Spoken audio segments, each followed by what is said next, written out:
Hey, hello. Hey, comment ça va? Ça va et toi? Ça va, ça va? Ah, c'est c'est- c'est ta salle alors? Ouais, ouais, c'est la salle, ouais. Je vais éteindre l'air conditionné parce que ça fait un bruit assez puissant. Attends. Tu fais un peu visiter la salle? Pardon? Tu me fais visiter un peu la salle? Ouais, ouais. Vient d'installer un système de Oh, musique. purée, ouais, trop bien. Mais c'est qui le DJ? C'est un des élèves. Il y en a quelques-uns des élèves qui sont DJ. Ouais. Mais il y en a un en particulier qui est vraiment. C'était la sienne et il me l'a donné pour la mettre ici. Voilà. Ah, trop bien. Ouais. Ça doit changer pendant les cours d'avoir quelqu'un qui met la musique. Ouais, Euh, ça Playlist fait. Spotify. Et voilà. Bon, merci Sean d'avoir accepté mon invitation pour discuter suite à à la première qu'on a pu faire pendant le confinement. Mon idée, c'est déjà de parler de toi, un peu de ta pratique, mais surtout en français, parce il y a beaucoup de ressources, mais l'essentiel en fait, tout est en anglais. Et Mhm. c'est vrai que, bon, bah, si on pourrait en avoir en français pour la communauté française, ce serait, je pense, très intéressant et surtout pour d'avoir ton point de vue, tes idées, en savoir un peu plus sur toi, sachant que ça fait quoi? Ça fait 12 ans que tu pratiques le mouvement. J'ai perdu un peu le compte des années, honnêtement. Alors, je ne sais pas exactement. Et Ouais, ça mais se mélange avec les événements avant et quand est-ce que les choses commencent exactement. C'est difficile à vraiment préciser. Mais oui, il y a 12 ans que vraiment les choses ont vraiment commencé à changer. d'accord. Est-ce que tu pourrais peut-être commencer par te présenter, dire ton background, tu faisais de la danse ou de la capoeira, enfin ce genre de choses, et comment tu es entré dans le mouvement, les truchements qui t'ont fait amener qui t'ont amené jusqu'à la pratique du mouvement. Ben, j'ai commencé avec plutôt avec la danse, avec une culture de danse ici à Miami où on sortait pour aller dans les parties et les fêtes et les soirées. Et c'était des dance battles, un peu comme une forme de compétition de danse. Et un peu comme du breaking, mais c'était un style assez différent quand même que le breaking. Et ça, pour moi, ça a évolué dans la forme de capoeira. Éventuellement, j'avais vu ça et ça m'avait vraiment attiré. Alors, j'ai commencé et je l'ai pris vraiment sérieusement, entraîné tous les jours et commencé à enseigner aussi un peu. Et j'avais aussi commencé des études de psychologie pour vraiment essayer de partager ces pratiques de mouvement. Je ne pensais pas en termes de mouvement à ce point-là, mais je commençais déjà à y penser qu'il y avait des choses plus générales que danse, que capoeira. Capoeira, hein. Et ouais, je voulais partager. Alors, j'avais vraiment commencé mes études dans la psychologie pour comprendre les effets sur la psychologie de l'humain, avoir une pratique physique et comment ça change, comment on identifie avec soi-même. Et c'était à ce même temps-là où je faisais ces études que j'avais rencontré les idées de Ido Portal. Et ça m'a vraiment ouvert ce que je faisais, ce qui m'intéressait. Et j'ai décidé vraiment aussi, au même temps, j'étais un peu déçu par la psychologie pour ce que ça promettait en termes de bénéficier l'individu vraiment de manière plus complète. Je trouvais que ça manquait beaucoup. Alors, pour cette raison-là, j'ai décidé de poursuivre euh, des études plutôt dans la physiologie d'exercice. Et ça, c'était en même temps que je commençais vraiment à poursuivre l'entraînement avec Ido. Et ces deux choses-là se sont vraiment ils avaient des effets un sur l'autre. Alors, je commençais à faire mes recherches dans le doctorat. Je faisais mes recherches sur les choses que Ido il parlait. Et quand je rencontrais Ido, c'était vraiment informé par ce que j'apprenais. Et voilà, et ça a continué. Et éventuellement, j'ai fini le doctorat, mais j'ai décidé de pas continuer avec des académiques. C'était intéressant, mais c'était un peu trop enfermé dans l'université. C'était pas pour ça servait pas à mon esprit. Vraiment, je voulais trouver autre chose que je pouvais faire qui reste encore avec un développement intellectuel, parce que mais le mouvement, ça a ses aspects. Il y a ça peut servir pour nourrir l'intérêt aux idées. Oui. D'accord. Est-ce que tu pourrais nous parler de tes débuts dans la movement culture? Est-ce que tu as commencé juste avec le blog d'Ido, ou est-ce que tu as commencé le online coaching, ou est-ce que tu es allé le voir directement? Le premier contact avec la movement culture. C'était pas dans les termes de movement culture. Ça, c'est un mot que Ido il a vraiment commencé à utiliser, je pense, vers 2014, 2013, à peu près. Peut-être j'ai tort, je ne sais pas exactement quand c'était vraiment devenu un mot pour essayer de montrer quelque chose. Mais bien sûr, c'est aussi quelque chose qui existait pendant toujours. On avait toujours la culture, on avait toujours le mouvement, et il y avait toujours des intersections entre ces deux choses. Mais en parlant en particulier de le phénomène, ouais, ça c'était plutôt pour moi que j'ai vu une vidéo d'Ido il y a à peu près 12 ans, comme tu disais, vers 2009, alors 11 ans. Et c'était une vidéo qui était assez proche, alors que ça m'avait intéressé. Si c'était trop différent de ce que je faisais, je pense que ça n'aurait pas m'intéressé autant. Ou peut-être ça ne m'aurait pas attiré pour que je commence à vraiment pratiquer ce qu'il partageait. Mais c'était assez proche, ça touchait un peu sur la capoeira, parce que lui aussi, il en faisait. Ses idées à ce temps-là étaient vraiment connectées avec la capoeira. Et ouais, après cette vidéo, je suivais les informations qu'il partageait. Il donnait beaucoup d'informations, des trucs complets, des informations que tu pourrais organiser toute une vie d'entraînement autour de ces informations, ce serait possible. Et on entraînait, moi et ma femme que j'étais avec, elle entraînait aussi. Et Ido aussi avait un système de support avec des forums, et aussi c'était assez proche qu'on pouvait communiquer plus facilement que ce serait possible maintenant. Et il y avait un moment où il faisait un workshop aux États-Unis, et je suis décidé d'y aller. Ça, c'était en 2011, je pense, le premier workshop qu'il avait enseigné, que je suis y allé. Et après ça, je continuais de plus en plus.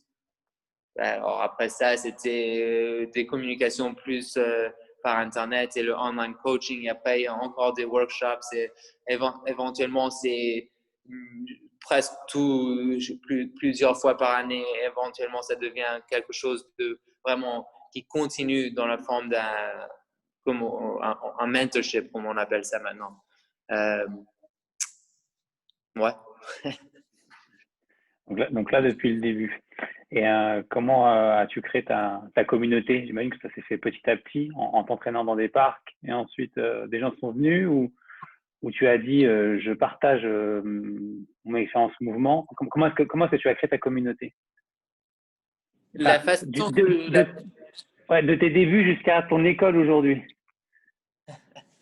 Je pense que la façon que j'y pensais avant, c'est peut-être différent que j'y pense maintenant. Même en termes même pour décrire ce que je faisais avant, je pense que je cherchais un peu, et j'avais pas vraiment une idée claire de ce que j'essayais de faire. Alors, j'essayais de créer une communauté.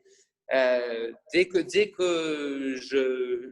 et même avant que je m'entraînais avec Ido, c'était déjà je partageais le capoeira, j'enseignais dans des écoles aux petits. C'était dans les mêmes écoles où moi j'étais allé pour des enfants qui avaient des difficultés à l'école. Moi j'y étais et je suis retourné pour partager la capoeira parce que c'était, comme je disais, quelque chose que je trouvais très avec beaucoup de bénéfices. Et, alors déjà, j'essayais de faire une communauté, mais quand j'avais commencé avec l'entraînement avec Ido, c'était quelque chose que je pourrais partager aussi en faisant tout seul au parc et que les gens y viendraient. Et ça s'est passé assez souvent que je faisais mon entraînement et les gens y viendraient et on commençait à faire des cours. Mais il y avait aussi l'idée à un moment que ça devrait être un peu plus formal et formalisé et que il devrait avoir des horaires. Et ouais, on avait mis des petits. Je suis pas très branché sur marketing. Genre, je connais rien sur ça. Alors j'ai essayé des petits trucs. On a créé une petite communauté. C'était jamais quelque chose de très grand et ça a évolué lentement. Et on louait des salles, on allait au parc pour faire les classes. Et éventuellement, on voulait essayer d'aller un peu plus loin avec. Alors, on a décidé d'essayer d'ouvrir une salle pour nous propres, sans avoir besoin de louer d'un autre endroit. Mais c'était compliqué parce que c'est comme je disais avant, c'est quelque chose où je commence maintenant à comprendre un peu mieux les intentions qu'on avait et que pour moi, je ne suis pas très intéressé à faire un gym où il y a des cours 4 fois par jour. Et c'est pas mon C'est pas un identité. business. C'est pas moi. Pour moi, c'est exactement, c'est pas ça. Je préfère avoir des gens avec lesquels je peux m'entraîner et que je peux partager quelque chose que je trouve beau parce que pour moi, ça aide à apprendre aussi des choses que j'apprends. Ça m'aide quand je les enseigne. Et ça me donne des gens avec lesquels que je peux les partager et je les comprends. Ouais, je pense que la pratique est limitée si ce n'est pas vraiment partagé de cette façon-là. Alors, j'ai décidé plus récemment de pas essayer vraiment d'avoir plein de cours toute la journée. On faisait 2 cours, un cours le matin tout tôt, un cours le soir. C'était vraiment fatigant et c'était pas vraiment ce que je voulais faire. Alors, j'ai décidé, je vais mettre un peu plus de temps pour m'entraîner moi et pour les choses qui étaient importantes pour moi. Et avoir un cours par jour, et ça se passe très bien. Déjà, les cours sont meilleurs parce que moi, je me sens mieux. Et je ne sens pas que je suis le manager d'un gym ou quelque chose comme ça, que je ne veux pas être. Je ne voulais pas être ça. Je voulais m'entraîner et avoir des gens avec lesquels je peux m'entraîner. Comme nous tous. Ouais, voilà. Mais bien sûr, il y a aussi des responsabilités qui sont un peu. Quand on commence à faire ça, il y a des responsabilités, maintenir une communauté, mais c'est pas. Ça touche, mais c'est pas vraiment la même chose que maintenir un gym ou Oui, tu te sens pas, ouais, tu te sens pas obligé. Tu te sens pas obligé de le faire parce que c'est ta Non, communauté je sens l'obligation. Je sens tu sens quand l'obligation même. à la communauté, mais je ne sens pas l'obligation au business. C'est l'obligation pour la communauté, pour les gens avec lesquels je veux supporter et les aider, et pas sur un business, parce que moi, je ne suis pas un businessman. C'est pas dans mon identité. C'est Ouais. pas dans mon ADN. Et ça fait combien de temps que vous êtes ouvert, votre structure, là, la Public La salle? Management? Ouais. La salle, il y a déjà. Comme je suis pas très doué. Je suis pas doué Ouais. avec les années, les Et jours, les dates d'anniversaire non plus ou... les anniversaires. Donc ta femme. Elle me les rappelle, les anniversaires. Ah, ok. c'est déjà quand je suis tout jeune, mes parents, ils enseignaient pas les anniversaires. On faisait pas vraiment les anniversaires très, très sérieux, ni ouais, c'était jamais très important pour notre famille. Mais ouais, il y a peut-être 3 ou 4 ans qu'on est dans cette salle. Et pendant ces années, il y a toute l'évolution de l'identité, de décider, ah oui, on veut essayer ça, on veut essayer ci, essayer des autres projets, découvrir qu'il y a des choses qui ne marchent pas, découvrir qu'il y a des choses qui marchent. Et maintenant, on est arrivé à un point où ça se sent un peu plus solide. Et avant ça, comme je disais, on enseignait, ouais, pendant au moins 3 ou 4 ans, on enseignait dans les parcs. D'accord. Donc là, c'est une classe par jour, tous les jours. Lundi à vendredi et samedi, on fait un. Je t'ai montré les turntables. Ouais. Je ne sais pas comment ça se dit en français, turntables. Je sais même plus les platines, les platines. Ouais, Ouais. voilà. Alors ça, on fait une petite un movement session où il y a le DJ qui est dessus et il y a tout le monde qui entraîne et qui travaille sur leur propre projet. D'accord. Ouais, très bien. Et il n'y a que ta femme et toi qui enseignez ou vous avez d'autres personnes qui enseignent avec vous? Eh ben, au début, on était une équipe de 5. Et il y en avait qui sont partis de Miami. On avait des différences.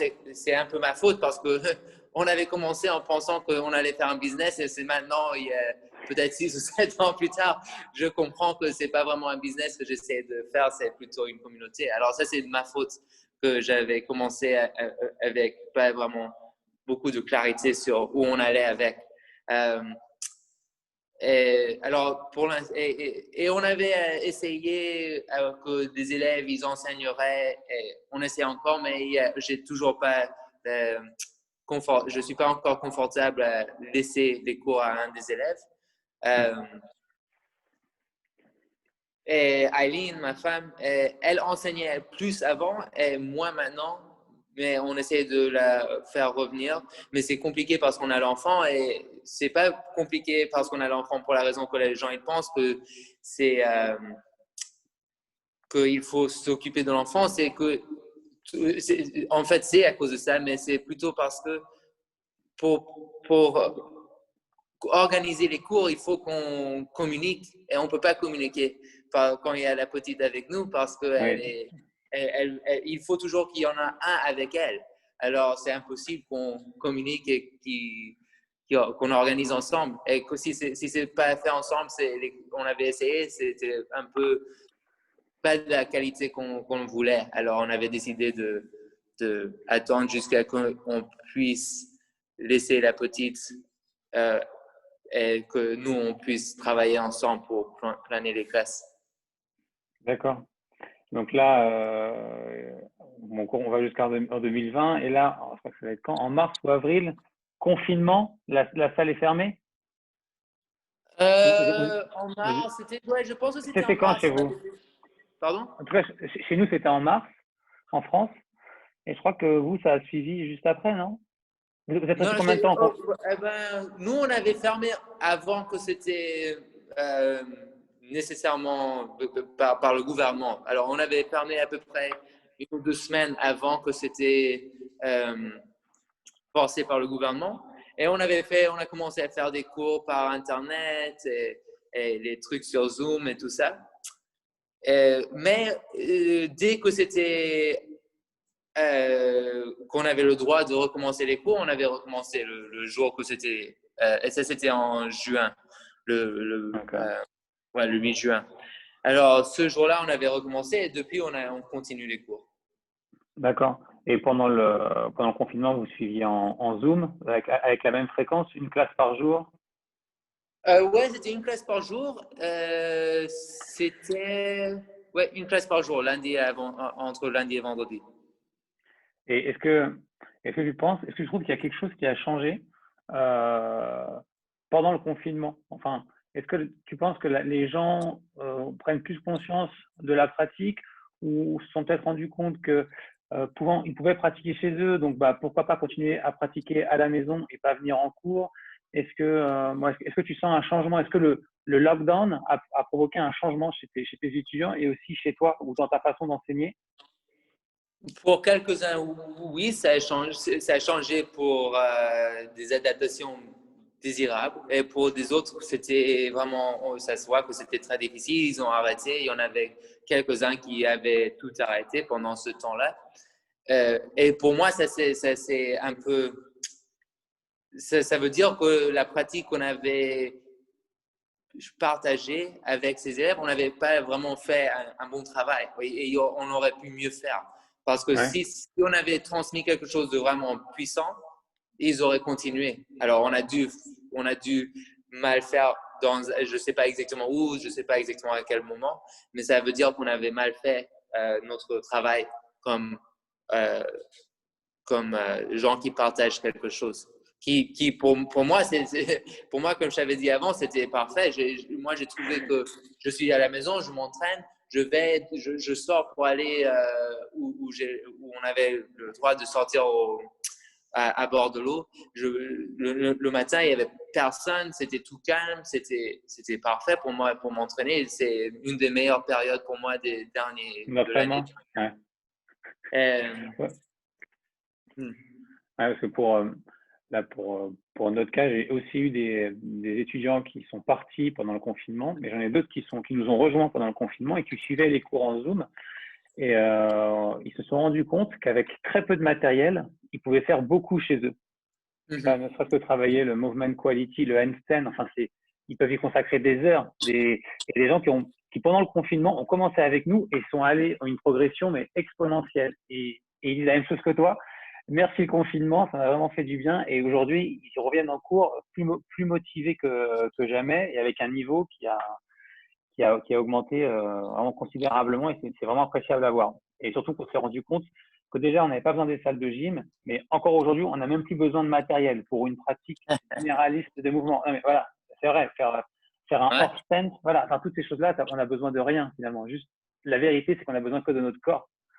Tu travailles ta ouais, coordination, tu as besoin de rien. Et ça a été vraiment libérateur pour beaucoup des élèves enfin, j'en ai beaucoup. En tout cas, parmi les élèves que j'avais, que j'ai encore. Ça, pour nous, c'était une bonne chose.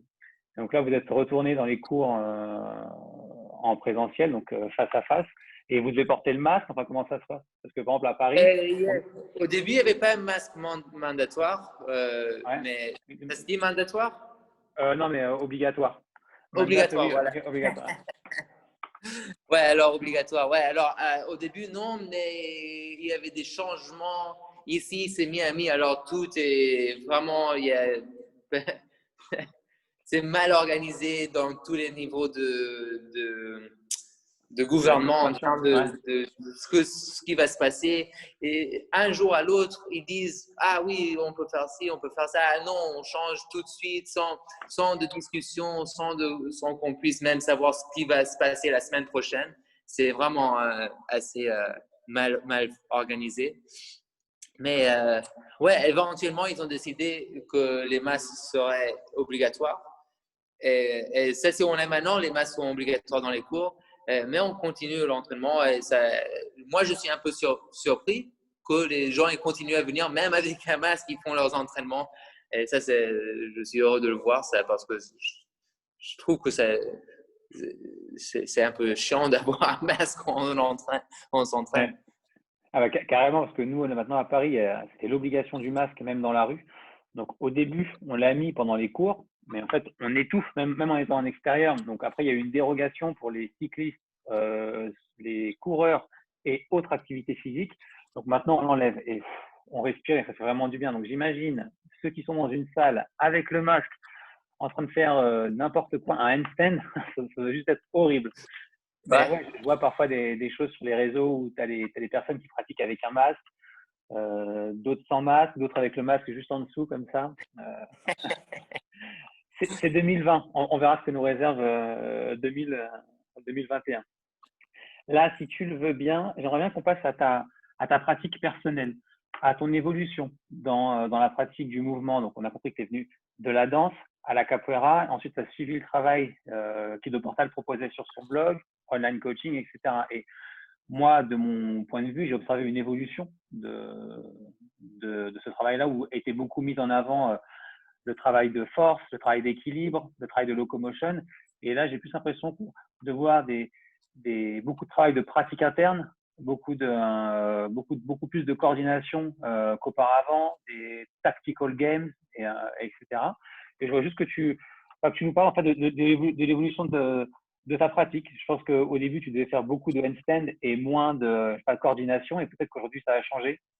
Donc, je sais pas si tu peux dresser un espèce de panorama de là où tu as commencé il y a 10 ans et aujourd'hui, tes centres d'intérêt aujourd'hui, qu'est-ce que tu aimes développer, comment est-ce que peut-être tu travailles. Enfin, bon, on se posera des questions, mais si tu peux commencer par le commencement, le début. Ouais, alors le truc qui m'intéressait au début, c'était une forme je ne sais pas si quand je dis danse, ça donne l'impression vraiment de ce qu'on faisait.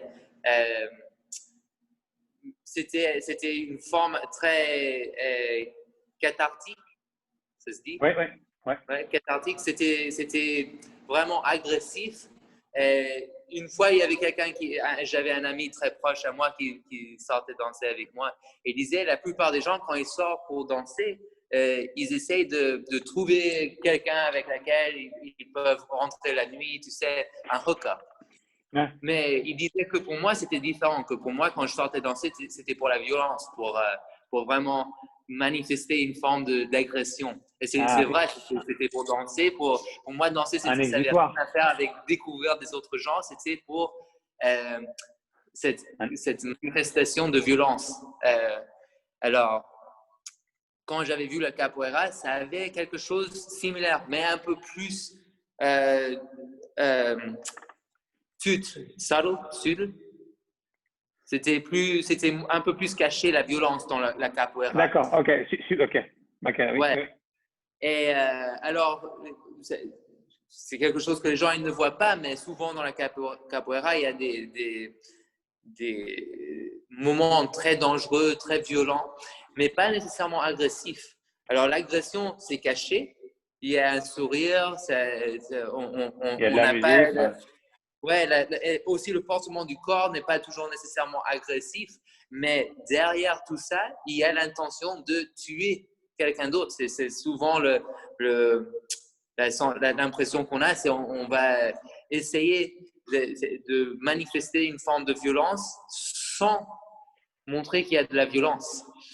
Et ce qui est très, très dangereux, et plein de fois, moi, je me suis fait pris et j'ai aussi pris des autres. Et il y a des problèmes. J'ai déjà vu des catastrophes dans la roda de capoeira à cause de ça.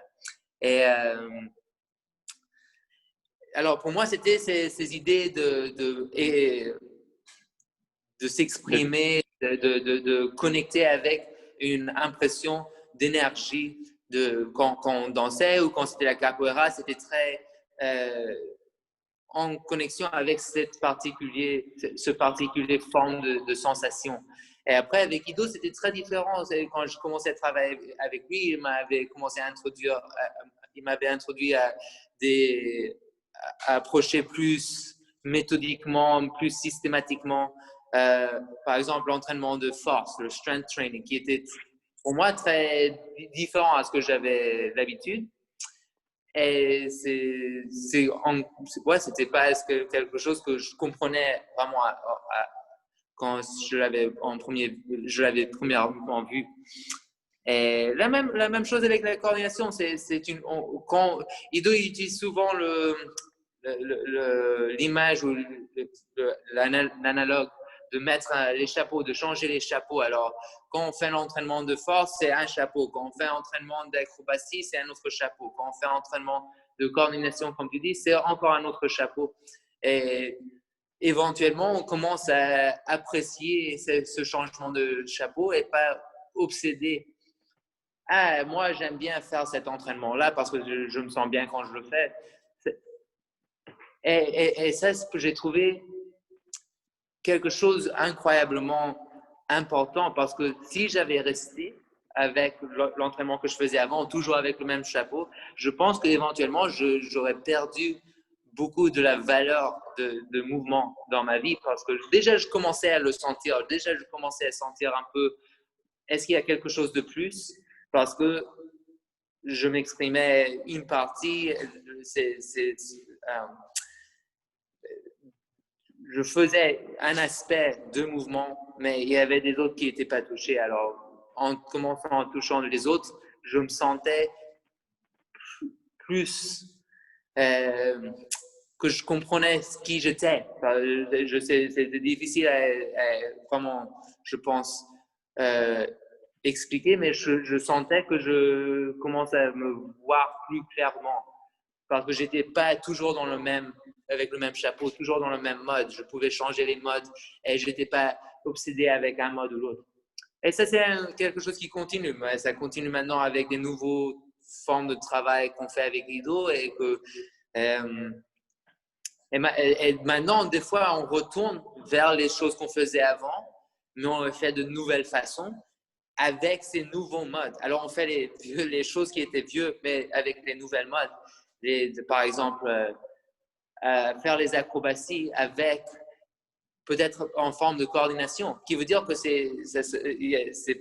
normalement, quand on fait les acrobaties, c'est pour une sensation de liberté dans l'air, un peu de pouvoir continuer, garder le mouvement et l'accélération. Tout ça, c'est très intéressant dans l'acrobatie. Et aussi, ça peut devenir un truc où on examine la coordination dans le corps. Et ça aussi, c'est différent. Ça a des différentes sensations. J'aurais pas été intéressé à ça avant, mais maintenant, je peux faire les choses qui m'intéressaient avant avec ces différents lens. Ok, avec ces prismes, ok. Ouais, voilà. Avec différents prismes. Mais j'imagine qu'au début, quand tu as commencé, tu faisais peut-être beaucoup plus de force et de travail d'équilibre que, pas peut-être que de coordination, pour revenir à la coordination. Parce que, la coordination, ouais, c'est ça. C'est ça, c'est peut-être par phase, en fait, beaucoup de force. Et puis après, plus tu acquiers de force, plus tu commences à vouloir changer de chapeau. Tu vois, c'était plus ça ma question, l'évolution de ta pratique à travers le temps, peut-être aussi en fonction de ton âge, en fonction de tes progressions.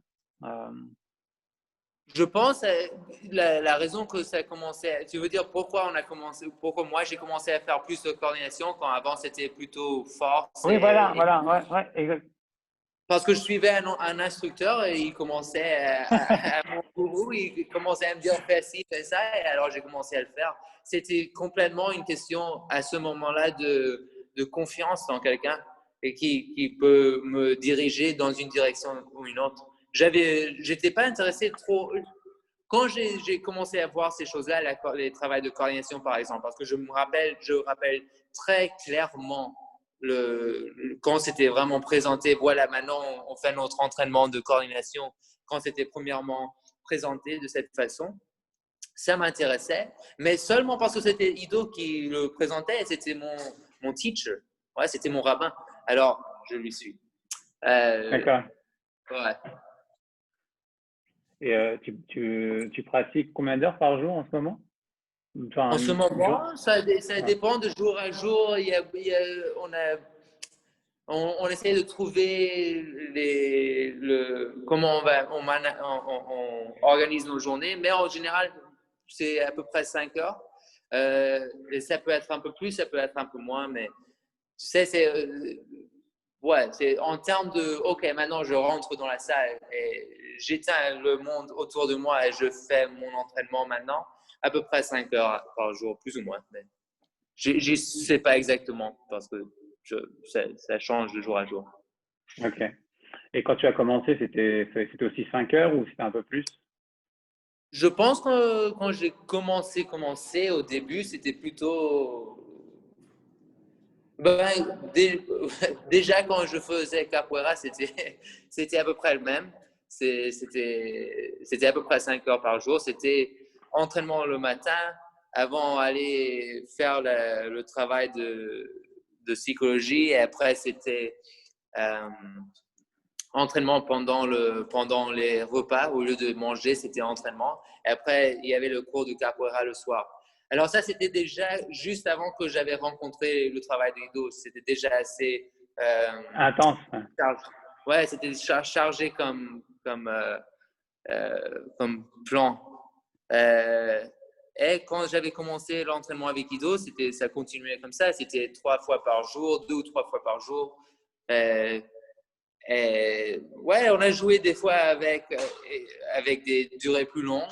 Je pense que j'ai jamais allé plus que 6 heures ou 7 heures. Sauf quand on entraîne avec Ido. Quand on entraîne avec Ido, c'est toujours 8 heures par jour. Mais tout seul, je ne pense pas que je suis allé déjà plus que 6. Mais c'est une question de ceux qui compris ce qui on inclut dans une question de pratique. Parce que souvent, quand je dis ça, par exemple, est-ce qu'on a inclus la pratique interne ou la pratique tu Ouais, sais, exactement. ouais, Ouais. tout ça. Ou même la pratique où quand je marche dans la rue et je pratique sur comment je m'organise le corps, tout ça, c'est un peu la pratique. Ou quand je joue avec ma fille, pour moi, c'est pratique complète. Elle le sait pas, mais elle est en train elle me grimpe comme un singe sur un arbre et je trouve des différents trucs. On fait ça pendant 1 heure on découvre des choses. C'est pas dirigé vers un but. Alors, je considère pas 7 heures avec ma fille quand je te donne une somme Ouais. d'heures dans la journée. Mais pour moi, c'est une pratique parce que le jour après, on approche la même chose, on l'approche même différemment. Elle apprend, moi j'apprends et alors ça évolue. C'est une pratique aussi. Oui, après, c'est plus un style de vie mouvement. Tu vois, le penser constamment. Quand tu marches dans la rue, quand tu montes des escaliers, quand tu joues avec tes enfants, quand tu dois te pousser et que tu pousses en ipsi ou en contrat dans le supermarché pour laisser passer les gens. Ouais. Est-ce que c'est de la pratique? Ou Mais, quand je suis allé danser avant le quarantine, avant les, les, où fallait qu'on reste à la maison. le Et je confinement. sortais, je travaillais sur la coordination pendant 4-5 heures sur mais c'était dans les mouvements de danse, mais entraîner la coordination. Et ça a vraiment changé. Comme je disais avec les acrobaties, quand je sors pour danser, je pense en termes de coordination, c'est quand même une pratique. Et c'était une pratique. Je suis rentré à la maison, mon cœur battait encore à la maison à 200. À 200. Alors, ça, parce que, enfin, c'est vrai que quand les gens vont entendre ça, c'est vrai que ça va leur paraître beaucoup. Mais faut aussi se dire qu'il y a des gens avec juste 1 heure de pratique, c'est largement suffisant. Par exemple, si tu voyages à l'autre bout de la planète et tu as que 10 minutes de temps libre, tu vois, où tu n'es pas assis dans un avion ni dans un bus, qu'est-ce que tu fais en priorité? Si tu devais choisir quelque chose là, sur tes 24 heures, tu as que 10 minutes de disponible. À quoi tu pourrais les consacrer pour… Sur le stillness, sur arrêter, observer, parce que je suis sûr que les autres 23 heures et 50 minutes de la journée, il y a en fait plein de moments et le problème c'est qu'on ne les observe pas. Alors si j'avais que ces 10 minutes, je pense que je travaillerais pour me préparer pour trouver les autres minutes de la journée. Et je pense que ce serait le plus critique, le plus important. Et je le fais, ça me passe souvent. Je trouve, OK, je peux faire ci, je peux faire ça. Et souvent, ce qu'il me faut le plus, c'est d'arrêter tout, observer. Et après, quand je recommence la journée, je me sens plus en contrôle. Ouais. Et je retrouve ces moments. Ouais. Tu pratiques beaucoup le stillness? Non, je ne dirais pas beaucoup, surtout pas en comparaison avec des gens qui le font des heures par journée et plus. Mais c'est quelque chose que je fais, que j'y pense tout le temps, dans tous aspects de ce que je fais. Non seulement le stillness formal de je vais m'asseoir et je vais y rester, je vais travailler sur ça, mais aussi quand je travaille sur un projet ou quand je fais mon entraînement de mouvement, où est le stillness à l'intérieur. Euh, et surtout quand je suis dans le bus pour venir au gym et je pourrais regarder le téléphone, mais je décide, non, je vais juste observer ce qui se passe autour de moi. Ça, c'est aussi une pratique de fitness. C'est peut-être juste 3 ou 4 secondes de durée parce que je suis sur le bus, mais bientôt il y a quelque chose qui se passe, quelque chose d'autre qui se passe, mais pendant ces 4 secondes, c'est aussi pratique. Ok, observer. Ouais. Ouais. On commence aussi, nous, à faire un peu ce genre de travail dans mes classes, mais plus en position debout, et essayer de sentir ce qui se passe dans le corps. Parce que comme on est tout le temps en mouvement, on ne sent pas le fait de rester debout et ne pas bouger, et juste faire un scan du corps. On sent qu'il peut y avoir une petite douleur au niveau du coude, une petite gêne au niveau de l'épaule. Et tout ça, on essaie de les noter pour voir si au fil des sessions, au fil des séances, les choses changent. Est-ce que la douleur ou la gêne à l'épaule revient? Est-ce que le petit pic au coude est toujours là après 3 semaines? Et ça permet peut-être, je trouve que ça donne un peu des signaux au cerveau sur des zones à travailler. Enfin, voilà, c'est une des façons, nous, dont on travaille en ce moment. C'est un des projets qu'on mène et qu'on trouve qui est assez intéressant. Le stillness, et plus l'observation. Comme ça qu'on appelle ça, l'observation. Ça se traduit en français, stillness? Quiétude, je ne pourrais pas je sais jamais le traduire. Moi, cette tâche-là, je l'appelle vraiment la quiétude ou travail d'observation interne. Interne Oui. tout en ayant les yeux ouverts, et tu vois tout, mais tu vois rien. Tu vois que quelqu'un passe, mais tu peux voir son visage. Tu vois en même temps l'oiseau qui a tout en haut à droite, mais tu ne sais pas si c'est un corbeau ou une colombe. C'est juste, voilà. Et on est focus sur le corps, ce qui se passe, les douleurs, les cheveux qui bougent, le nez qui gratte, et on scanne tout ça. Est-ce que tu as beaucoup d'étudiants qui pratiquent autant de temps que toi, ou le profil un peu de tes étudiants, c'est des gens qui travaillent dans des bureaux, qui viennent pour une session de 2 heures? Parce qu'on nous dit beaucoup, travailler le mouvement, ça prend du temps. Donc, il faut du temps pour le C'est handstand. vrai que ça prend du temps, ouais. Il y en a qui sont des gens qui travaillent dans des bureaux, et il y en avait un qui m'avait dit quelque chose que j'ai trouvé très intéressant qui devrait être important, je pense, pour n'importe qui aussi est dans cette situation. Il disait que pour lui, ce travail de mouvement, il vient à peu près 3 fois par semaine, mais quand il vient, il est complètement engagé. Et ça, déjà, c'est très important. Si c'était 1 fois par semaine, c'est déjà mieux si si on est vraiment présent que si on fait 5 fois par semaine et on ne fait pas attention du tout. Mais il disait que il trouve que il observait que ça avait des effets sur son métier. Et lui, il est un type créatif, il travaille dans le creative design. Ok. Et il disait qu'il trouvait que c'était nécessaire, et il commençait à sentir que c'était vraiment nécessaire de maintenir la pratique de mouvement pour vraiment bénéficier. Et c'est pas parce qu'il y en avait un qui était plus important que l'autre. Il disait en fait que pour lui, le travail était plus important que le mouvement, mais que le mouvement était nécessaire pour lui, pour le travail qu'il faisait comme artiste. C'est pour trouver un équilibre. Non, pas nécessairement. Il ne parlait pas vraiment d'un équilibre, plutôt qu'il fallait un équilibre pour pouvoir faire ce qu'il voulait faire. Mais c'était, même s'il s'identifiait pas comme quelqu'un d'obsédé par le mouvement, il est quand même quelqu'un avec un corps. Et il fallait qu'il explore et il apprenne à propos de ça, et que ça avait des effets. Ce développement avait des effets sur son développement comme professionnel dans ce domaine de travail, le creative design. Je pense que c'était très intéressant c'était la première fois que j'avais vraiment considéré, ou pas considéré, mais que j'avais entendu quelqu'un articuler comment c'était de pratiquer quand on n'est pas vraiment quand on n'est pas pratiquant toute la journée, on est encore pratiquant. Il se considère quand même comme pratiquant. C'est le cas de beaucoup d'élèves qui ont un travail de bureau, ou qui sont policiers ou pompiers, et qui le reste de la journée sont au travail, s'occupent de leurs enfants, et ensuite le temps de la classe, ils sont pratiquants de mouvement. Mais quand ils sortent de la classe, effectivement, ils ont les idées du cours. Et ils marchent en IPSI, ils marchent en contrat, ils pensent à tous des tas de choses. Et je pense que, en tout cas, de mon côté, ça les aide beaucoup.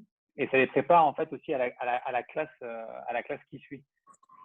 Ouais, absolument. Ouais, quand je faisais mon entraînement de capoeira et je faisais mes études de psychologie, c'était pas très différent. Je m'entraînais le matin et c'était pas vraiment lié à ce que je faisais dans la psychologie, juste un peu parce que c'est ce qui me motivait à faire de la psychologie, mais c'était pas mon travail. Quand je suis allé travailler pour donner le travail de psychologie, pour donner l'analyse et faire le travail de thérapie, je ne faisais pas capoeira, je faisais thérapie, j'étais thérapeute. Et, mais quand même, pour moi, je préférais faire cet entraînement tous les heures de la journée qui me restaient, autre de faire autre chose. C'était juste comment j'étais. Ça m'intéressait plus que ce que je voyais, ce qu'il y avait comme autre option. Et quand je voyais, par exemple, pendant les repas dans la salle de clinique de psychologie où on travaillait, pendant les repas, les autres, ils parlaient, mais vraiment jamais vraiment à propos de choses intéressantes. Il y avait beaucoup de temps perdu. Moi, j'allais dans l'autre salle, je faisais mon entraînement de capoeira et d'acrobatie. Et pour moi, je sais pas, peut-être c'est pas pour tout le monde. Je suis sûr que c'est pas pour tout le monde. Mais je pense que souvent, les gens, ils disent, ah, j'ai pas le temps pour faire ci, pour faire ça. Et c'est plutôt à cause de ce qu'ils voient les autres, ils font autour d'eux. Moi, je m'en foutais que les autres, ils me voyaient partir dans l'autre salle faire des acrobaties. Je suis sûr qu'ils me trouvaient bizarre. Et il y avait souvent des moments où je me disais, hey, ils pensent que eux, par exemple, quand je travaillais dans le laboratoire de physiologie d'exercice, les gens, pour faire semblant qu'ils travaillaient, ils étaient devant un ordinateur, ils parlaient, ils étaient sur l'Internet, ils faisaient n'importe quoi. Moi, je n'avais pas d'intérêt. Je sais que j'ai perdu des points d'apparence avec les gens qui étaient en position plus haute que nous, qui observaient, qui décidaient ce qu'on ferait.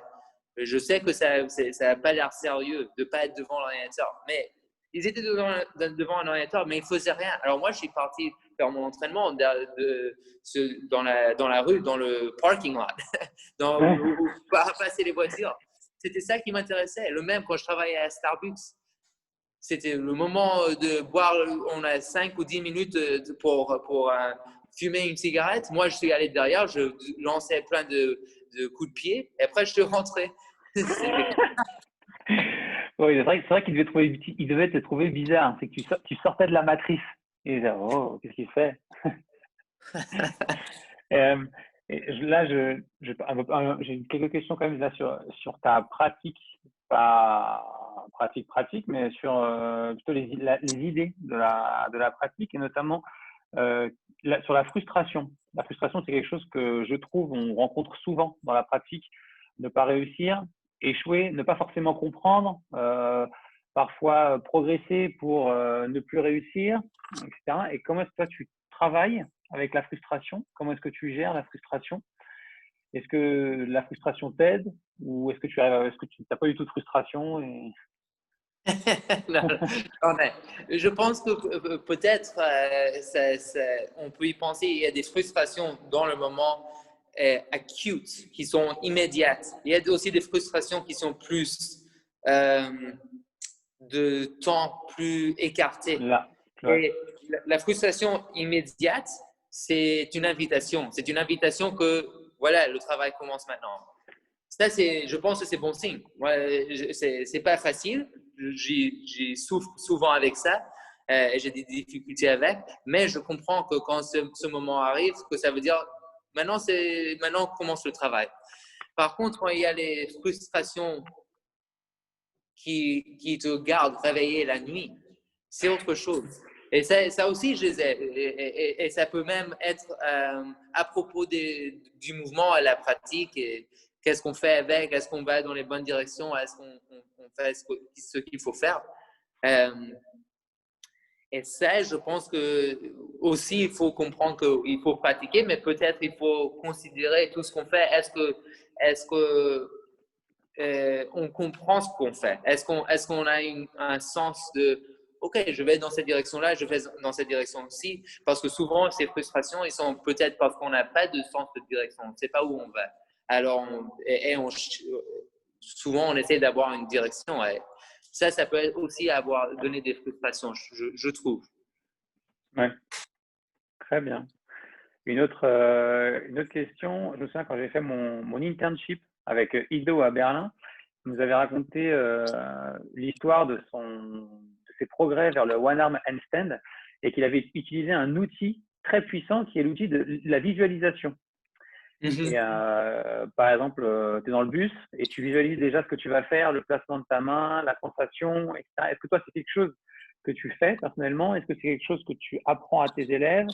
Et voilà. Et si tu le fais, comment est-ce que tu le pratiques? Pour quel type d'exercice? Et voilà, est-ce que toi, tu as un retour à nous faire sur ce travail de visualisation? J'avais essayé il y a longtemps et mes pouvoirs de visualisation sont très faibles. Alors, j'avais pas de résultats. Mais maintenant, il y a beaucoup de travail qu'on fait et qu'on partage aussi avec les élèves qui développent ces capacités de visualiser. Alors, je pense que si j'y suis toujours pas au point où je peux vraiment bénéficier, je pense, de visualiser. Parce que quand je ferme mes yeux et j'essaie de visualiser, il n'y a rien. Maintenant, il commence à avoir des petits trucs. Mais souvent, il y a absolument rien. Mais avec beaucoup des pratiques qu'on fait, surtout avec la nouvelle pratique de quiétude et Ouais, d'observation, ça commence à vraiment avoir, je commence à mieux comprendre comment changer la fréquence de pensée pour pouvoir avoir des visualisations. Et dans ce cas-là, je pense que ça peut aider. Et c'est non seulement quand tu visualises soi-même, c'est aussi quand tu regardes une vidéo de quelqu'un d'autre. Est-ce que tu le regardes d'une manière où tu t'endors, ou pas endors, mais en fait que tu te laisses faire pris dans un voyage dans les nuages et quand tu es fini observer le vidéo, tu n'es pas vraiment changé, ou est-ce que tu peux vraiment te mettre dans la position de la personne dans la vidéo pour comprendre, même si c'est une vidéo de soi-même ou d'autres personnes, de quelque chose que tu essaies de comprendre, étudier comme l'équilibre ou les acrobaties ou n'importe quoi d'autre ou un sport. Il faut avoir la capacité de changer un peu la fréquence pour pouvoir bénéficier de ces visualisations et observations. ouais. C'est vrai que le travail de visualisation, en fait, quand j'étais avocat et que je devais aller plaider, c'est quelque chose que je faisais beaucoup parce que plaider sur un dossier, c'est pas forcément quelque chose qui était facile pour moi. Et donc, je faisais vraiment ce travail-là où je m'imaginais devant les magistrats, leur exposant ma situation, le cas à défendre, et vraiment les mots étaient précis, etc. Et quand je faisais ce travail-là, c'est vrai que c'est très dur de fermer les yeux et s'imaginer. Voilà, je trouve que c'est vrai que c'est dur d'entrer dans ce. Mais quand je le faisais et que je le faisais bien, mais il me fallait quand même beaucoup de temps, mes plaidoiries n'avaient rien à voir avec celles où je débarquais en retard. J'ai quelque chose à dire et là c'est catastrophique. Alors si je prenais vraiment le temps de visualiser, de préparer, d'imaginer les mots, les situations, les choses à dire au rapporteur, hein, ça sortait vraiment bien. Parfois on le fait aussi en classe ou lorsque je pratique et bon peut-être que je le fais pas assez.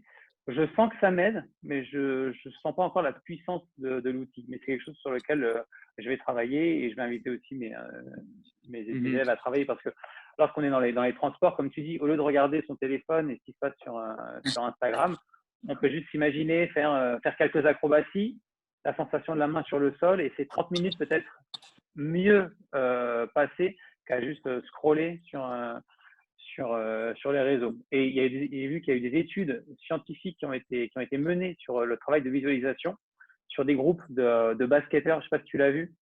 Donc, Ouais, je l'avais vu, ouais. ouais, voilà. Et donc, les deux, ceux qui sont vraiment entraînés et ceux qui ont visualisé, avaient le même taux de progrès.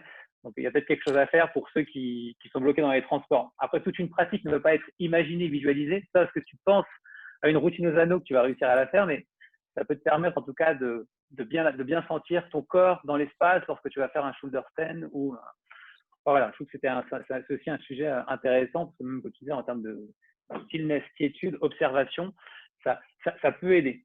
Ça peut vraiment aider. Et voilà. Et on peut peut-être arriver aux 8 heures de pratique par jour si aussi on considère la visualisation. Oh, moi, je fais 24 heures de pratique par jour. Ouais. Non, ça peut vraiment être intéressant. Un autre sujet aussi qui nous intéresse, et c'est des choses dont je parle pas mal avec mes étudiants, c'est l'intention dans la pratique. Quelle intention tu mets dans chaque mouvement? Est-ce que c'est quelque chose de déterminant? Oui ou non? Nous, on considère que oui, que c'est important d'être présent, d'être attentionné, et pour chaque chose. À partir du moment où tu rentres dans la classe, quand tu commences à t'échauffer les poignets ou les spinal waves, il faut qu'il y ait l'intention. Comment est-ce que toi, tu mets de l'intention dans ta pratique, et aussi est-ce que tu en parles avec tes étudiants? Oui, on en parle et c'est quelque chose qui doit être considéré. Mais il y a je trouve, et ça m'est passé à moi aussi, le problème où si on a des difficultés à emmener l'intention, on décide d'arrêter parce que on n'a pas l'intention et alors on se sent, OK, je vais attendre demain que l'intention revient. Si on sent, quand on commence à vraiment entraîner beaucoup et on dort moins et on commence à, comme on en parlait avant, tu travailles tout, ça peut être très difficile. Je pense que quand même, il y a des bénéfices d'essayer quand même. Mais si ça vient pas, de dire, OK, je vais faire mon entraînement quand même, j'essaierai de m'amener et demain je vais le refaire et je vais m'amener. Et en faisant ça, c'est quelque chose qui prend peut-être longtemps, mais tu commences à avoir plus de contrôle sur quand tu pourras emmener l'intention. Je pense, c'est quelque chose qui n'est pas très bien étudié, je pense. Oui. Il y a des petites études sur comment ça se développe, la discipline dans les enfants, mais il n'y a pas vraiment des études sur comment le faire, comment développer la discipline. Mais si on n'a pas ces sensations d'être présent, d'avoir l'intention, mais si on peut avoir l'intention, pourquoi pas? Pourquoi est-ce que tu voudrais avoir tes pensées autre part? Alors, il y a des choses, par exemple, qui peuvent être très utiles. Il y a un psychanalyste, ça se dit? Psychanalyste? Psychanalyste, voilà, que je suis son travail et il en parle un peu de comment être plus présent avec son travail, avec le travail quand on fait le travail, n'importe quel travail. Et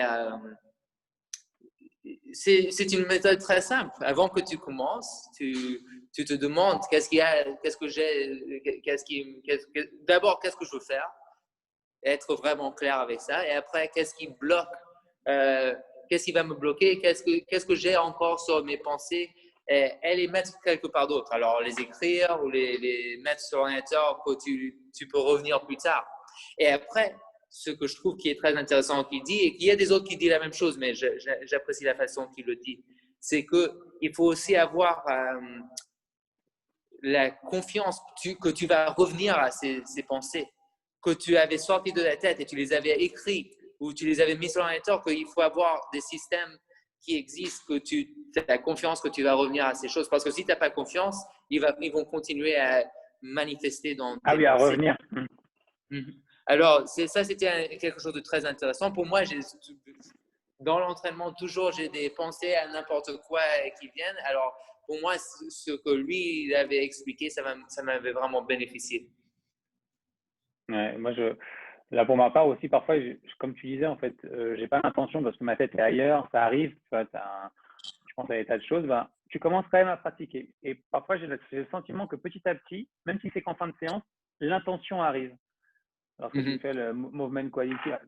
Et là, tu arrives peut-être que c'est que 10 minutes sur 1h30, mais c'est quand même 10 minutes où tu as été présent à 100%, voire même 200%.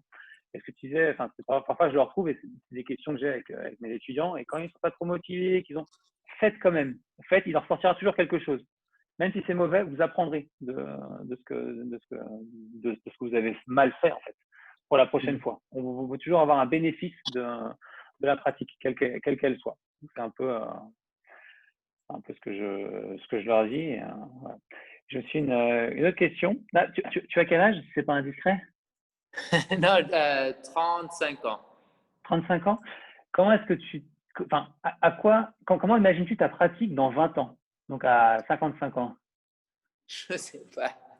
Tu sais, à 35 ans, j'ai l'apparence et les habitudes encore comme si j'avais 25 ou 20 ans. Alors, je sais pas. Je sais pas si comment ça se passe, mais je me sens pas plus vieux que je me sentais à 20 ans, honnêtement. Alors, je sais pas. Je Ouais, bien sûr. je sais pas si les autres ils sont la même chose, mais pour moi, j'ai aucune impression que j'ai 35 ans. Alors, je ne sais pas Ouais. comment ça sera à 55 ans, je sais, j'ai aucune idée. Je suis très curieux, je veux pas mourir avant que je puisse voir ça. Ouais. Je veux bien Ah, voir. parce que parfois aussi, je me demande quelle sera ma pratique quand j'aurai 55 ans, quoi. Parce que, oh, bah, ok, on est toujours enfant. Moi, j'ai 37 ans. Donc, ok, on est toujours en forme. On peut faire beaucoup de choses que les gens de notre âge aujourd'hui ne peuvent plus faire parce qu'on continue à pratiquer. Mais peut-être qu'il arrivera un âge où ce sera plus difficile ou simplement on n'aura plus envie et on voudra faire autre chose. Je Peut-être pense que plus de ça, stillness. je pense que ça, c'est très. C'est pour ça que c'est aussi difficile à répondre parce que tu pourrais dire, ah oui, je vais vraiment continuer à plein force et vraiment le forcer et peut-être tu auras quelque chose à 55 ans. Mais je pense que comme tout, on veut continuer à évoluer. Et la pratique, il faudra qu'elle évolue aussi. Euh, Ouais, mais parce qu'on ne sait pas dans quelle direction on va évoluer, c'est impossible de savoir qui vas-tu être dans 20 ans. Tu peux aussi pas vraiment savoir comment va ta pratique être parce que ta pratique, elle va être un peu comme un miroir sur ouais. toi, sur ta personnalité. Alors, c'est difficile à savoir. Je pense Bon, que c'est impossible à savoir. alors est-ce que tu espères à 55 ans faire encore des acrobaties? Je ne sais pas. Je pense que c'est possible. Je suis sûr que c'est possible. J'ai aucun doute que c'est possible. Je pense que le corps, si c'est bien maintenu, ouf, je pense que j'ai vraiment.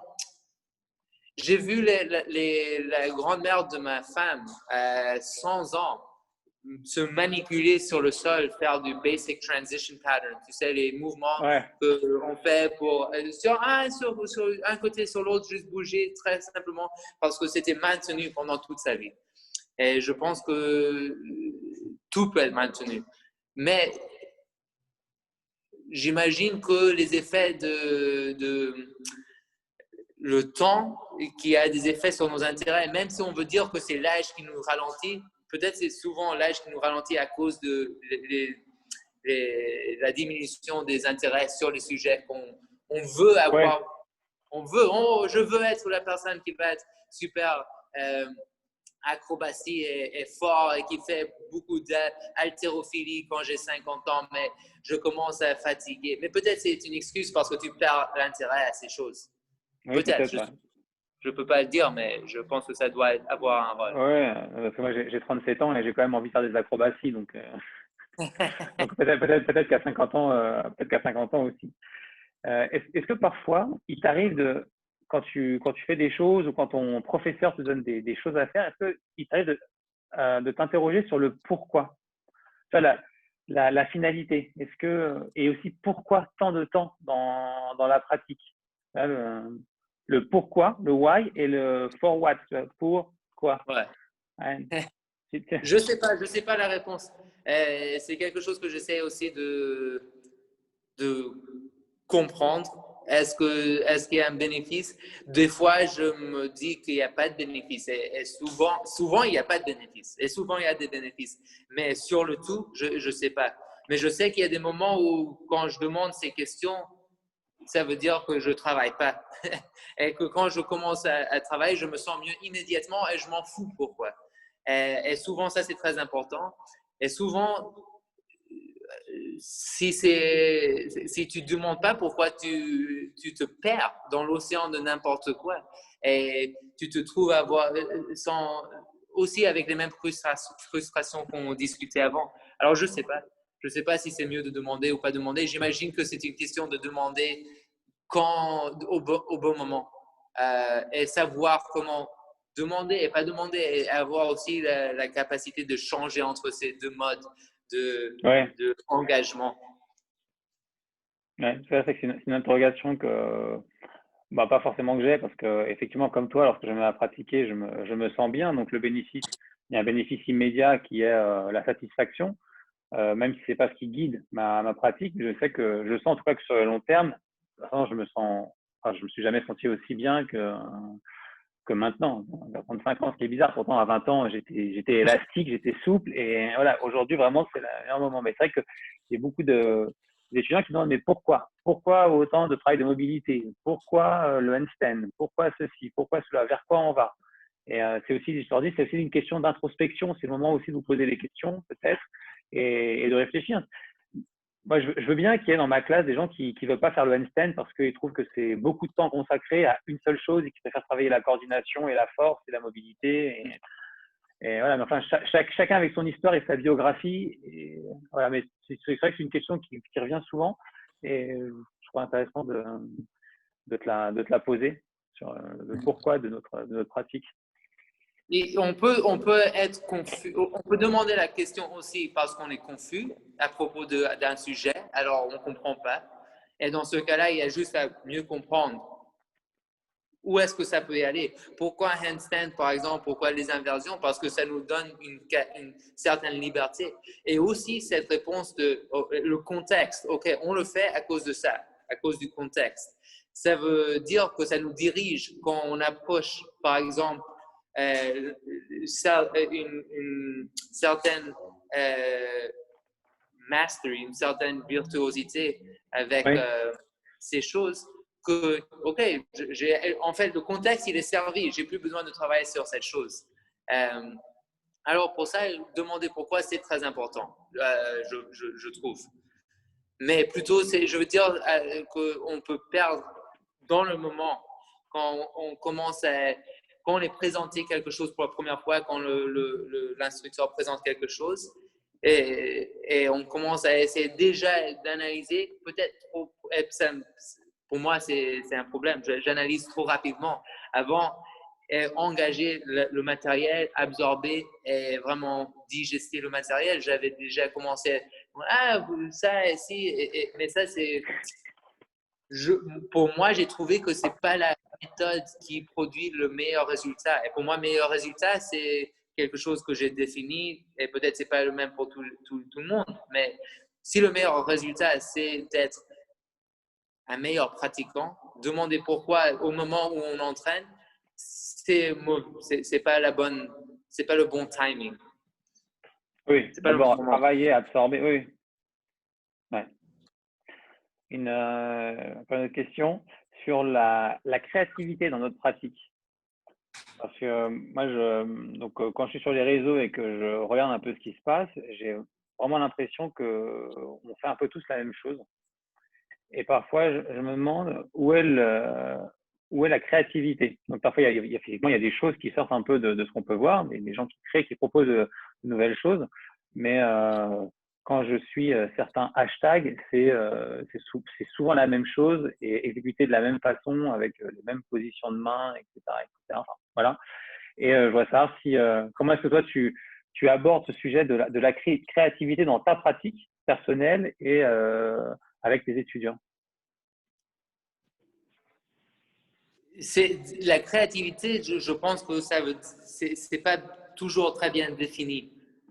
Alors, si Effectivement. je pense que c'est important d'avoir. Qu'est-ce que ça veut dire pour moi, récemment, les dernières années, les derniers mois, j'y pense à la créativité plutôt comme comment je résolu les problèmes. Ça, c'est la créativité. C'est pas plutôt je vais penser à quelque chose. Ah, voilà, j'ai une idée. C'est la créativité. C'est plutôt il y a quelque chose devant moi. Est-ce que je peux jouer avec et trouver une solution? Est-ce que je peux trouver une autre solution? Est-ce que je peux trouver une autre solution? Et c'est pas quelque chose qui est hors de contexte d'un problème. Un problème, c'est pas nécessairement un problème, mais c'est l'idée il y a quelque chose, un contexte pour lequel j'applique la créativité. Et Pour ça, je pense que toujours quand on apprend, il y a un processus de créativité. Si je vais apprendre quelque chose, même si c'est la même chose que la personne à côté de moi va apprendre, et on va faire exactement la même chose, moi qui découvre ma façon de le faire, mon corps est différent. Mes pensées, mon mind body, l'organisation complète est différente. Ouais. Alors, mon processus est très différent. Moi, j'imagine que si on transposait les expériences, c'est complètement différent. Alors, c'est nécessairement une forme de créativité, de trouver une résolution. À ce moment-là, j'apprends quelque chose. Alors déjà, à ce niveau-là, il y a déjà la créativité. Il y a aussi, oui, quand on commence à pratiquer de plus, il y a aussi, on peut trouver des autres formes de créativité. Est-ce qu'il y a des différentes façons de faire ce truc? Ça, c'est une autre forme de créativité. Est-ce qu'il y a plusieurs façons de faire quelque chose? Mais pourquoi est-ce qu'on essaye de faire quelque chose de plusieurs façons? C'est important à se demander aussi. Alors, est-ce que tu veux le faire seulement pour être créatif? C'est peut-être pas, mais s'il n'y a pas une raison d'être créatif, je ne suis pas sûr que c'est nécessaire. Il y a toujours des raisons pour être créatif et ils sont dans des différents liens dans notre vie. Et des fois, je me sens pas obligé d'être créatif dans l'entraînement que je fais. Et en tout cas, je sens toujours qu'il y a des façons d'être créatif. Je sens jamais qu'il me manque de la créativité. créativité. Mais je pense que souvent, c'est que ça me passait souvent au début parce que je venais de quelque chose qui était très, très créatif, la danse, où tout le monde, il fallait être différent des autres. Et alors, pour moi, la créativité, je pense pour la majorité des gens, ça veut dire être différent des autres.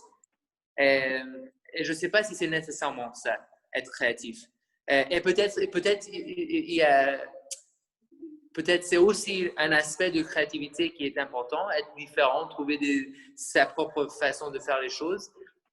Mais tu sais, alors, j'ai beaucoup de familles qui étaient plutôt sur le côté communiste, par exemple. Et c'est quelque chose qui m'intéresse beaucoup. Aussi, tu sais, je suis juif et on a beaucoup d'intérêt aussi sur le socialisme, les kibbutz, les façons d'organiser les choses. C'est quelque chose qui m'avait toujours un peu confus.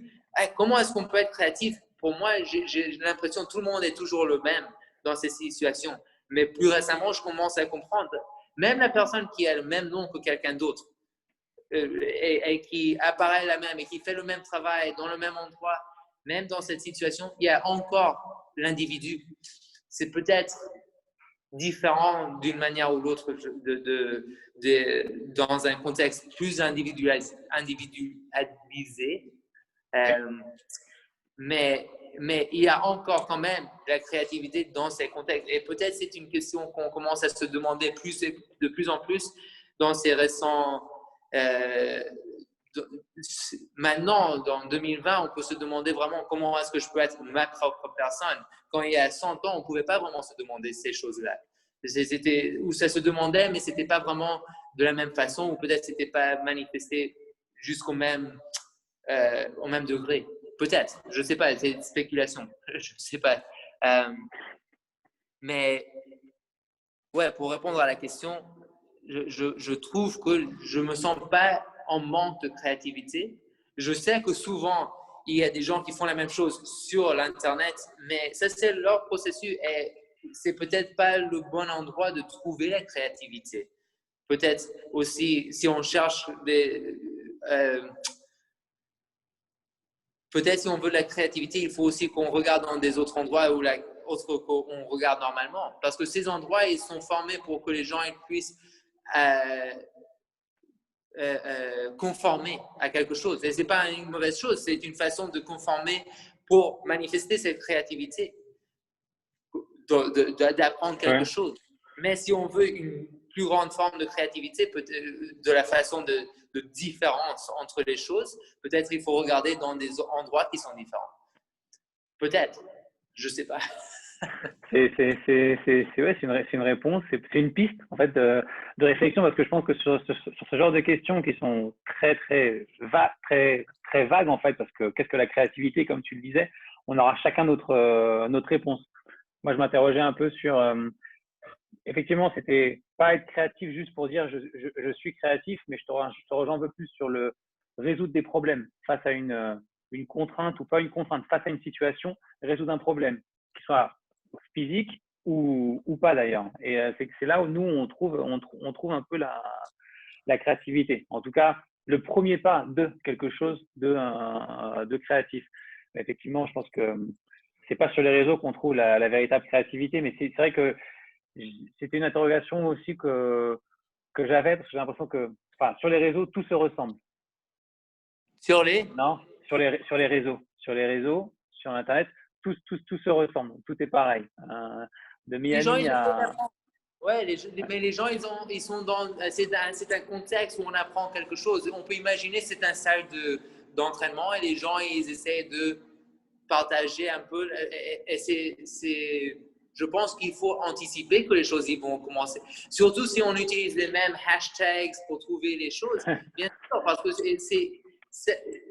c'était défini de cette manière. On a produit la définition. Alors, si je mets un hashtag pour une boîte, bien sûr, je vais voir des boîtes. ouais, c'est sûr. Est-ce que tu aurais des lectures, deux livres à recommander, deux livres qui t'ont apporté quelque chose? Pas forcément en relation avec le mouvement, mais des choses que tu as trouvé vraiment puissantes. Ça peut être des romans comme comme des livres. Voilà, comme... Ouais, oh, je comprends, je comprends. Ouais. À chaque étape de notre vie, il y a des différents livres. Si on lit souvent, il y a des différents livres qui ont des effets puissants. Mais peut-être il y en a souvent des livres qui donnent des effets avec plus de durée, qui ont Sur le long terme. plus long terme. Alors, par exemple, en parlant de romans, il y a tout le travail de Isaac Asimov, le Foundation.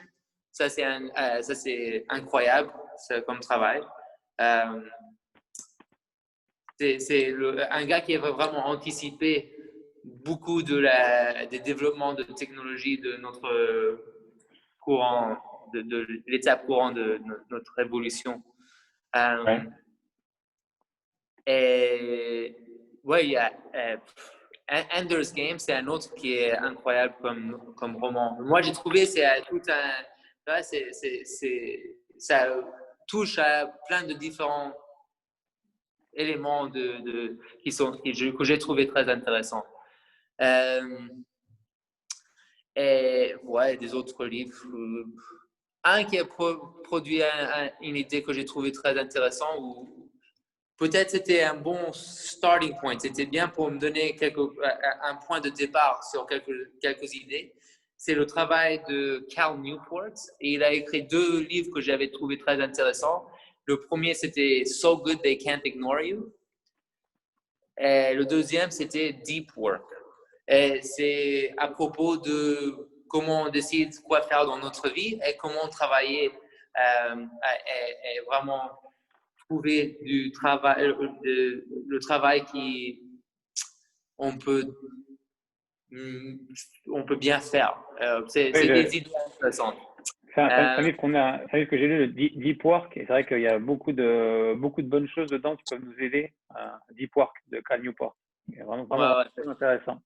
Et la littérature française, non, ça t'intéresse pas? la littérature française, ben, tu sais, comment il s'appelle l'enfant prince, le petit prince. Ah, Le Petit Prince. Ça, c'est un classique. Est-ce que tu as lu Les Trois Mousquetaires? Euh, c'était obligatoire à l'école, mais j'ai déjà oublié. J'ai pas vraiment. J'étais pas bon élève pendant la période de temps où c'était obligatoire de lire les Trois D'accord. Mousquetaires.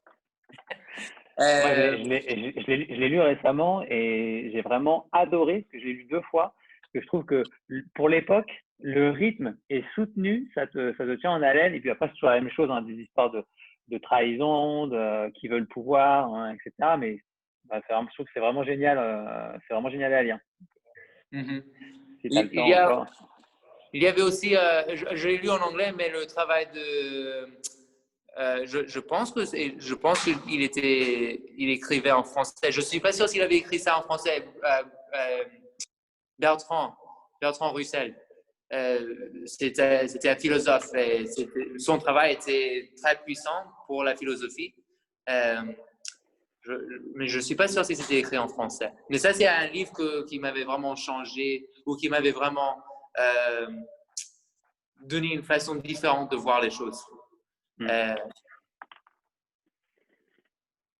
livre, c'était les problèmes de philosophie, c'est ça. Ah, mais je crois que tu m'en avais parlé la dernière fois quand c'est pareil, les problèmes. Il y a des chances. C'est un des livres que quand on me demande quel livre, c'est le livre à laquelle je pense, un des livres à laquelle je pense rapidement. Ouais, alors, je parlais de psychanalyste, son nom c'est Kourosh Dini, et il parle à propos de beaucoup de choses, et il a des vidéos et des livres aussi, que c'est du bon travail. Bah, écoute, j'ai noté les livres. Je pense que je les mettrai, si j'arrive à tout comprendre, je les mettrai en lien pour les gens que ça peut intéresser. Juste un dernier mot un peu peut-être sur quelle est la journée type de Sean, 35 ans, praticien et owner d'une salle, enfin comment est-ce que tu appelles tu dis que tu es owner de gym ou tu es… Non, je ne dis pas. Qu'est-ce que Je ne tu me dis? considère pas du tout honneur du gym. Non, peut-être. Community leader? Ouais, plutôt quelque chose comme ça, peut-être.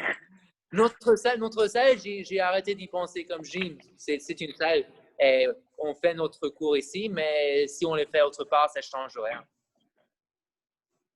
Alors, quelle est ta journée type? À quelle heure tu te lèves? Est-ce que tu commences par la pratique? Ouais. Très basique, hein, sans vraiment… Voilà. Je me réveille, je joue avec des différentes idées. Alors, normalement, je me réveillais à 5h30 et plus récemment, j'ai essayé de voir les effets de dormir plus. Je me demandais, il n'y avait aucun bénéfice. Je le quantifie avec un anneau sur le doigt qui quantifie la recovery. Ouais, ce truc-là. Ouais. Et il y en a des autres choses qui ont qui font la même chose. Et une des choses que ça fait, ça quantifie la qualité du sommeil. Et je pensais que si je dormais plus, j'aurais plus de qualité parce que quelque chose que je rêve pas le soir. J'ai pas de rêve. Et le truc qui quantifie mon sommeil le dit aussi. Ça montre. Il le confirme. Ouais, les étapes de sommeil de rêve, ça me manque complètement. J'ai 0%, entre 0 et 5%, et normalement, ça devrait être vers 20% du soir. Et je me sens souvent assez bizarre les matins, comme si je n'avais pas bien dormi. C'est quelque chose avec lequel je travaille.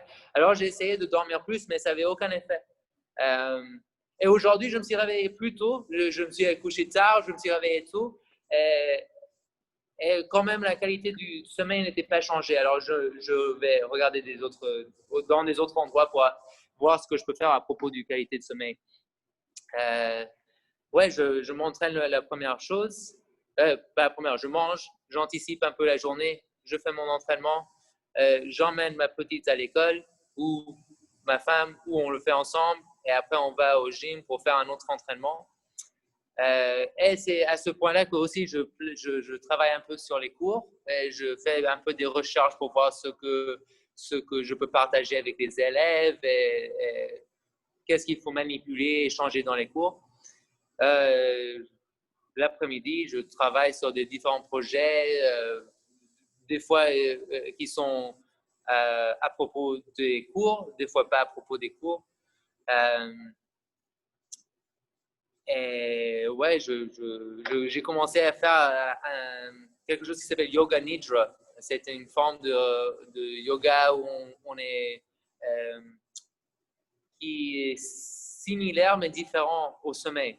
Alors, allongé pendant 10 ou 20 minutes ou 30 minutes, et c'est tout un procès interne et on sort de ça se sentant bien. Alors, j'essaie de faire ça au lieu de faire un nap, une sieste. Ouais, je fais ça au lieu d'une sieste pendant la journée. Et ça a des bons effets. Et ouais, je travaille sur les cours, je reviens au gym, je fais mon entraînement, j'enseigne, je rentre, je joue avec ma petite, je dors. C'est ça la journée typique. Ça, c'est lifestyle, movement lifestyle. Ouais, peut-être. Ouais. Ça pourrait être plus movement lifestyle. Mais j'ai des petits projets là, il faut maintenir. Mais dès que je peux, j'y retourne au vrai movement lifestyle. Avant, je venais au gym, je restais au gym, je faisais ma sieste au gym. J'y étais entre les heures de 6 heures du matin à 8 heures du soir sans partir. Ça, c'était vraiment pour moi quand je sentais vraiment il n'y avait rien d'autre qui se passait dans ma vie. Et j'aimais bien, mais il a fallu faire autre chose aussi. Et quand tu pars en vacances, est-ce que tu pratiques aussi ou ton volume d'heures il diminue? Ou est-ce que Je tu pars suis pas en pas vacances? parti en vacances dans très, très longtemps. D'accord. Normalement, notre voyage, quand on va pour des voyages, c'est pour aller rendre visite à Ido. C'est un entraînement. On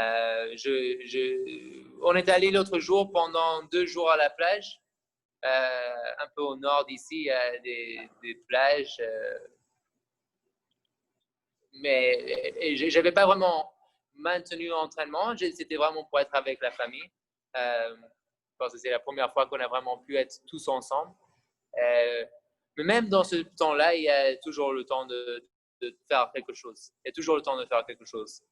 Alors, Ouais. je vais faire. Ouais. Ok. Bon, bah, écoute, merci beaucoup d'avoir pris le temps de me parler et en français. Parce que, Ça me plaît de pouvoir faire ma pratique de français. ouais, en plus, tu parles vraiment bien français. Donc, c'est vraiment agréable et c'est cool de vraiment partager ton expérience avec les Français et tous ceux qui comprennent le français. Parce que, comme je te l'ai dit, il y a très, très peu de ressources sur notre pratique en français. Ouais. Donc, merci beaucoup. Prochain passage à Paris, c'est prévu quand? Et quand Ido il y va, j'y serai. Mais t'as pas venir à Noël pour voir la famille? J'ai ma famille, il faut que je puisse leur rendre visite aussi à mes grands-parents, et mes tantes et mes oncles. Il faut que j'y vais bientôt, en fait. Ah, ouais. J'espère qu'on se verra alors quand même. Ouais, absolument. Ouais. Absolument. Ouais, écoute, très bien. Je vais couper l'enregistrement juste pour